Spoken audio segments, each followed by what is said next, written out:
Ladies and gentlemen, this is the great, the incomparable Mr. Smokey Robinson. He'll be here August 26th at the Mann Center.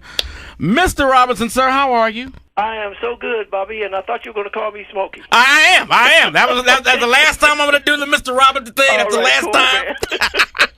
I had to get that out first because I just don't feel right just coming out saying Smokey like we've been friends forever. Okay, well, cool.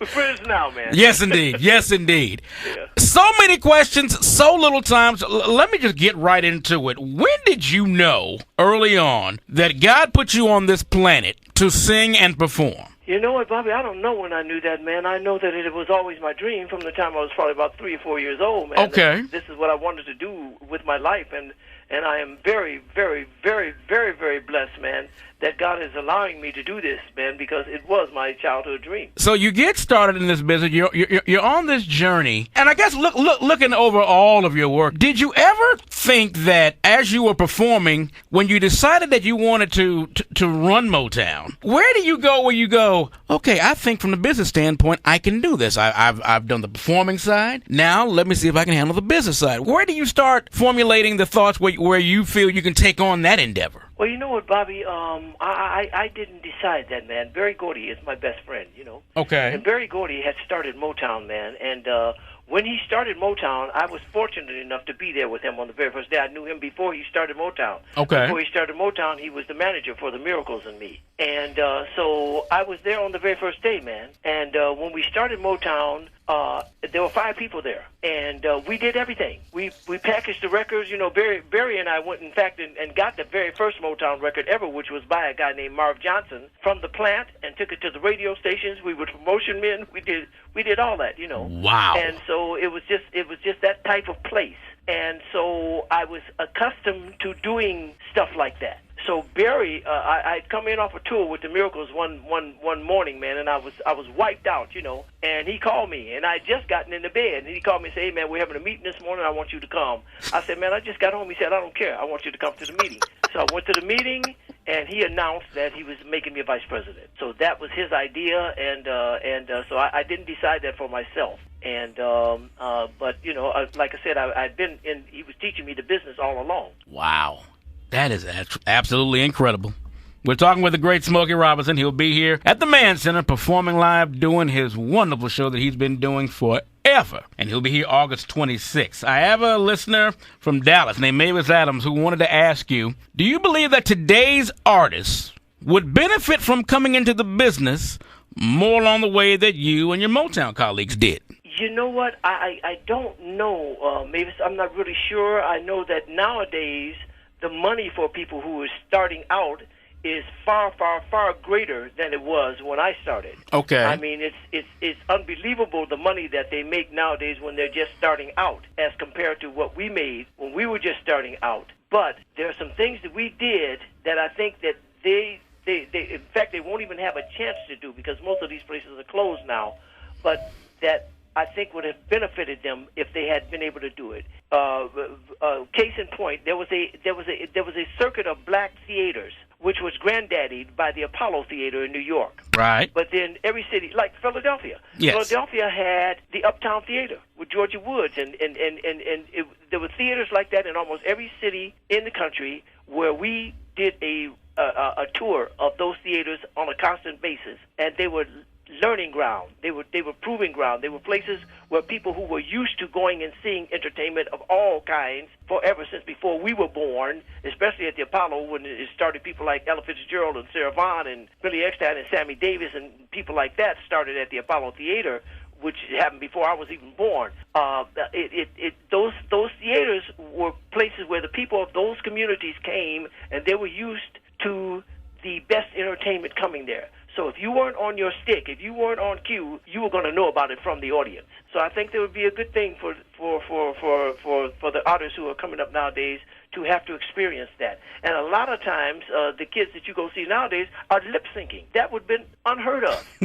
That would have been unheard of in those days. They would have thrown stuff at you for coming out there lip syncing something. So there's a lot of educational things, show business wise, that I think they're missing out on. Just wonderful. Absolutely wonderful. I want to talk quickly because I remember you called up here a couple of weeks ago. You were on an FM station talking to Patty Jackson about the passing of the great one, Joe Butterball Tamburo. Yeah. And he started on our AM station I'm on right now. He started on this station. Yes, he did. Tell us your thoughts about your friend Butter and how much of an impact he made in your life. Well, Butter was my friend. He was my friend and my brother, and he made a great impact in my life because your station, man, was the station that started Motown in Philadelphia. You know what I mean? Yes. And the guys jamming our records and stuff like that. He and Georgie Woods and guys like that jamming our records, man, was what got us on the map in Philadelphia. So I appreciate your station so much, man, and all the people who have come since that time who just program our music and stuff.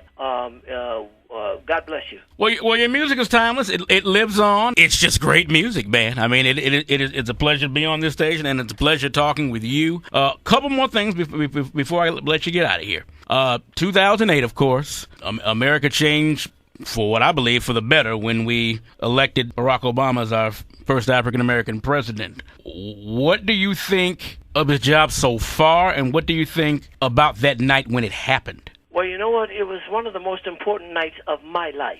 It was something that I wasn't sure I was even going to live to see. It was something that was so far-fetched when I was a child, you know, that I didn't even know if I was ever going to live to see that. Okay, it was a landmark event. Not only did the United States celebrate that, that was celebrated all over the world. If you were watching TV, people all over the world were celebrating the election of Barack Obama as President of the United States. Now, I have had the opportunity to meet Barack Obama. Barack Obama is not only my president, he's my brother, he's my friend, and I love him. And I know that he's made some mistakes, but name me a president who didn't. Hello. You know what I mean?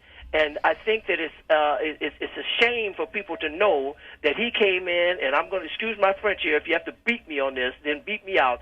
He came in and he inherited years and years and years of bullshit, okay? So they expected him to clean all that up in 4 years, which is impossible. I urge all people, but especially all black people, to get out and vote and get this man back into the office.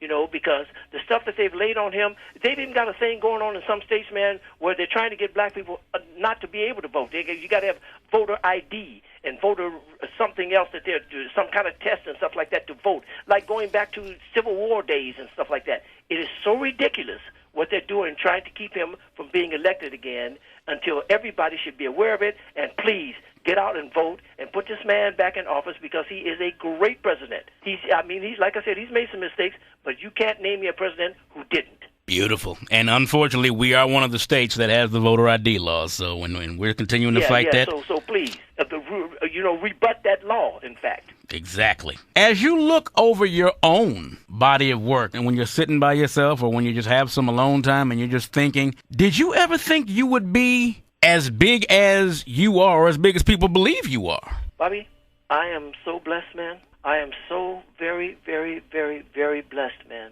As a child, I'm not kidding you, 3-4 years old, I wanted to be in show business. I wanted to live the life that I'm living now, and God has allowed me to do this. And so I'm so blessed. Now, as far as that goes, what has happened to me in my life and to Motown, period, man, is gone way, way, way, way beyond any of our wildest dreams.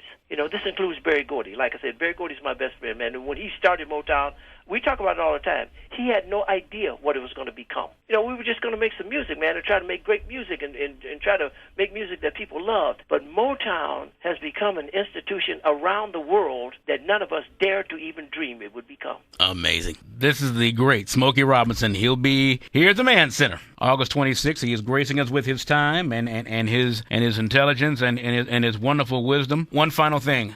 Do you get a chance to mentor some of the young artists? Do they openly come to you when they can and talk to you about making music great and making music that's timeless and making music that people will remember 5, 10, 15, 20, 30, 40 years on down the road? All the time, man. Okay. All the time. And, I tell them all that, first of all, they got to respect show business and the danger of it for anybody coming to show business. The danger of it is show business is a bunch of pedestals and accolades and praises and all those things like that people give you, and You know, if you ever get to the point, I have seen thousands upon thousands of people come through show business, Bobby, because they got to the point where they thought they were show business, and show business has been going on since the beginning of time. Show business has been going on forever.